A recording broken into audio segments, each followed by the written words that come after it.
Dahmer continued to struggle to fit in at high school and turned to alcohol from a young age. Well, Dahmer started drinking when he was at school, and one of his former classmates remembered that he used to come in with a cup, and he didn't have tea or coffee in this cup, he had Scotch whiskey in it. So this was quite a disturbing behaviour for a teenager. There's a thought that, in hindsight, you ask why more people didn't try to intervene. You've got a kid coming drunk to school. But back in the 70s, when Dahmer's coming to school intoxicated, nobody thinks, gee, we better make sure we take care of this, because what if he turns out to be a serial killer? In the summer of 1978, Dahmer's parents finally divorced. The breakdown of Jeffrey Dahmer's parents' marriage was quite a tough time for him. His parents were at each other's throats. It was not an amicable divorce at all, and each of them was forcing him to side with them. So he felt very much torn between his parents. So this was a real source of conflict for him. And I think at this time, children often who have these experiences will retreat into themselves. They will preoccupy themselves with things that they're interested in and will lose themselves in their own fantasy world, and I think that's very much what happened with Dahmer. Having just recently graduated from high school, Dahmer soon had no one around him at all.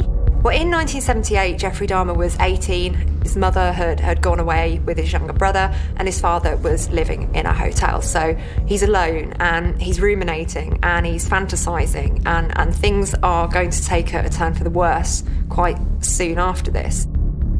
On June the 18th, 1978, Dahmer's fantasy world collided with the real one when he pulled over to pick up a 19-year-old hitchhiker called Stephen Hicks.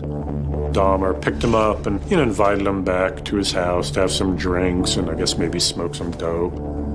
They were in the basement of his parents' home. They had had sex, and then Stephen Hicks wanted to leave. And that was when Dahmer just wanted so badly to have company.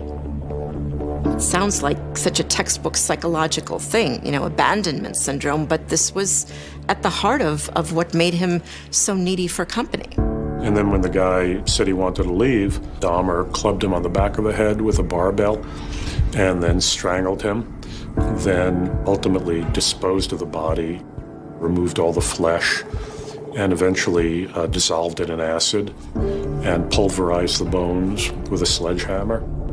This is a really, really brutal crime, and he disposes of the body parts in the woods behind his house. And that's a really symbolic place for Jeffrey Dahmer, because this is a place where he's dismembered animals before, where he's displayed mutilated dogs on tree trunks. So we're seeing that this place is special to him. Dahmer had experienced taking the life of another human for the first time. I think that the first murder is a real milestone for Jeffrey Dahmer. So he knows now that he's capable of this. He knows that he's capable of taking someone else's life. So it's not just a fantasy anymore. It's now a reality. He's gone from harming animals to harming people, and he's not going to stop. He's not desperate, but he becomes accustomed to it. He becomes ready to kill again, and just kill and kill and kill and kill until he gets caught.